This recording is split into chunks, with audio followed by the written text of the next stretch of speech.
Olunaku lw'eggulo kkooti ya Kisekwa ye kkooti ey'Obwakabaka bwa Buganda. Kkooti ya Kisekwa yalamudde ku bukulu bw'ekika ky'Effumbe nga kyakufuna omutaka omuggya oluvannyuma lw'okukizuula nti Yusufu Mbirozankya abadde nga akulira ekika kino Nsowole ekitegeeza nti aliko mu bukyamu, si yali omutuufu okufuuka akulira ekika kino.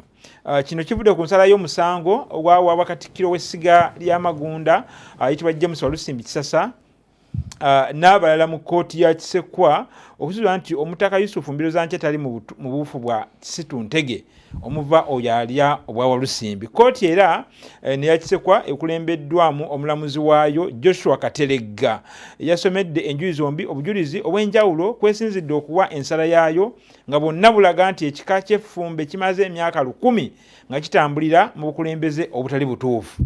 Oludda olwawanguddwa luweereddwa ennaku 3 okujulira ewa Ssaabasajja Kabaka. Kati kitegeeza nti obukulembeze mu masiga 3 ery'Amagunda, Nagaya ne Sempala bulina okutuula okwelondamu omukulu w'ekika omutuufu omulala.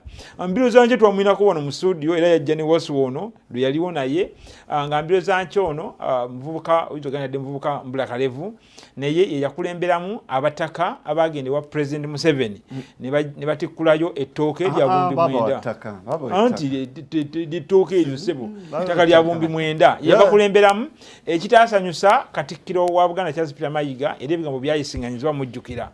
Era Mbirozankya ono yabadde omu ku bataka abagenze Namibia nga bagenze okunoonya Kabaka mumulabye enfaananyi nga ne Katikkiro era ne kugenda Namibia mumulabye abataka abagende Namibia oba oli awo era ekyanyiza empologoma ya Buganda mujjukira ku speech ya Kabaka ku matikkiro ag'omulundi ogwa 31 Kabaka agenda nti Kabaka alina obuyinza obukyusa n'ennono era yabadde mukambwe ennyo. Kati wayise ennaku ntono nnyo Mbirozankya akwatiddwa ku nkoona agobeddwa. Waswa guno omusango gwa byabufuzi oba ensala yaago munda bayo mukudde kikanga 3 tugibeeko ekyo kiyinza okugera ku nsala eno. Ensala ya kkooti ya Kisekwa omusango guno okusooka Njo bajogerako emisango egiri mu kkooti ya gwamaze okusalibwa Mengo bajogerako nti gwasaliddwa gwawaabwayo mu mwaka gwa 2017 so tegubadde mupya era gubadde tegwekuusa nnyo gubadde sirowooza nti gubadde gwekuusa nnyo ku bino ebibaddewo so si teguli mu byabufuzi naye nga enkolagana ya Mbirozankya ne Katikkiro ebaddemuko ebirumira okuviira ddala mu mwaka gwa 2016 kubanga ekifo ekyo Mbirozankya mwabadde ali ofiisi ekika ky'Effumbe Kabaka njagala awo maaso ga Bulange kuli ettaka President lye yabagulira kibadde kikuŋŋaaniramu nnyo abantu bangi abantu abata feeling comfortable kubeera mu Bulange bajja ne batuulako awo ne banyumyamu ko banywa kacaayi waliwo ne restaurant ne batuulizaawo n'enkiiko zaabwe. Kati Katikkiro aludde nga yeemulugunya nti abamulwanyisa Mbirozankya yabawe ekyanyi ekyo. Mbirozankya kyeyeegaana n'aganza ekifo ofiisi yange ate waliwo ne restaurant sobola kugobawo bantu.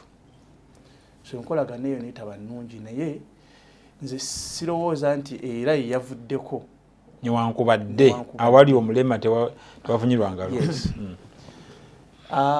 naye mu Buganda ntibaga omuntu teyeefiira newankubadde nti ng'omukulembeze Mbirozankya ayinza okuba nti wabaddewo entalo nnyingi z'abadde alwana naddala okusookera ddala ku ttaka ly'Ebakka kubanga ne bwe yagenda wa President yagamba nti President lwaki abasirikale abali mu jjeeryo aba SFC be bakuuma ababbi b'ettaka abali Ebakka.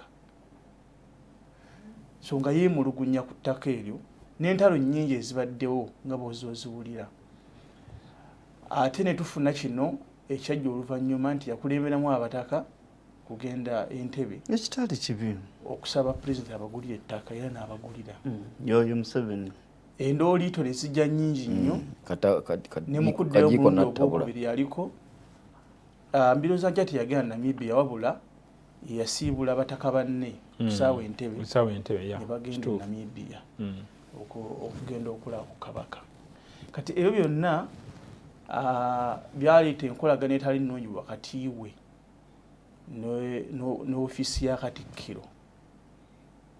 So kale oyinza okulowooza kyanguyiriza omusango wali gwawaabwa dda kyanguyiriza abantu okulowooza nti omusango gwa byabufuzi nti mbyoza nti okwetuukirwa pulezidenti nga tayise mu Katikkiro nakyo omukulu yalaba nga si kirungi nga si kirungi.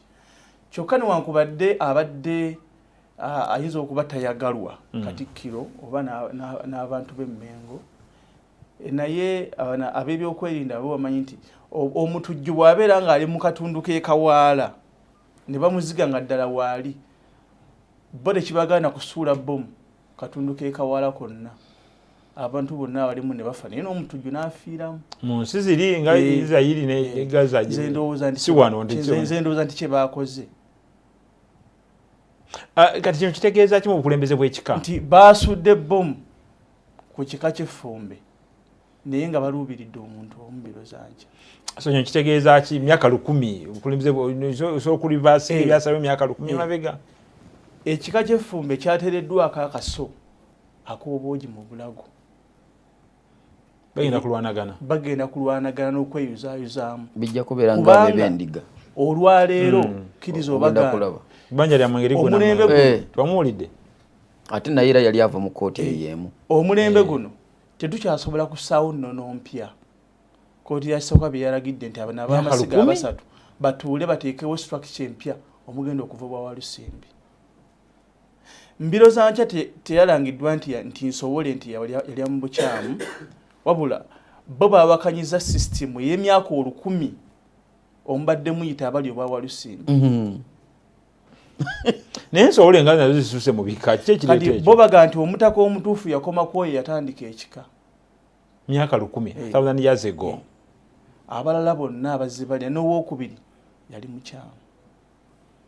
Ne bawakanya ne bagamba nti oli olulangiro oluli mu kika eky'Effumbe bo banoonyereza nga tebalaba wawe basimbye, era ne babagamba nti olw'okuba nti waliwo abaali bagamba nti bano bava Kibulala ewa Ssaababiitu nti gye baava ne bajja ne beekukume wa Walusimbi. Ssaababiitu yagamba nti ekyo kikyamu si beewaffe. Kati kkooti esooka n'agamba nti omwana bw'asangibwa mu maka ne watabaawo omusajja ajjamukaanira asigala waawo, kati nabo tubalese mu kika naye nga tebalina ssiga mwe bava. Kusiza kkooti ya Kisekwa nti benoonye banoonye bwe bayinza okupeereza ab'amasiga nti katuyingire wano. Ekintu ekikyamu ennyo ku lwange. So finally kino kirekawa ekika ogambye bagenda kulwanagana naye yo credibility ya kkooti ya Kisekwa ilieta kubanga walabye ono gwe bakutte byayogedde ku kika ky'endiga naye nga yemulugunya ku kkooti y'emu. Waliwo ekika ky'engeye kyemulugunya ku kkooti y'emu. Olowooza nti Nakinsige olowooza nti waliwo obutali bwesimbu mu kkooti eyo?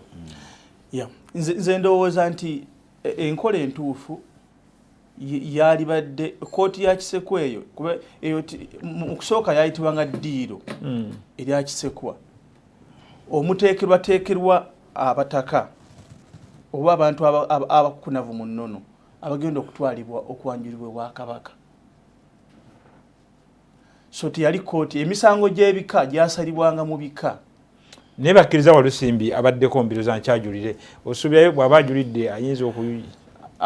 Nze kulwange sirowooza kubanga kaweddemu kubanga Katikkiro yavunaanyizibwa ku ddiiro eryo ku ddiiro lya kkooti ya Kisekwa era yalonda n'abalamuzi abakola ki abatuulamu. Kabaka mu mwaka gwa 2005 bwe yali essingo ku mbuga y'Eastaza nga Buganda ekuza biseera byali ekyakuza ameefuga nga 8 Oktoba. Ebiseera ebyo Katikkiro Mulwanyammuli yali asimberera okuwummula.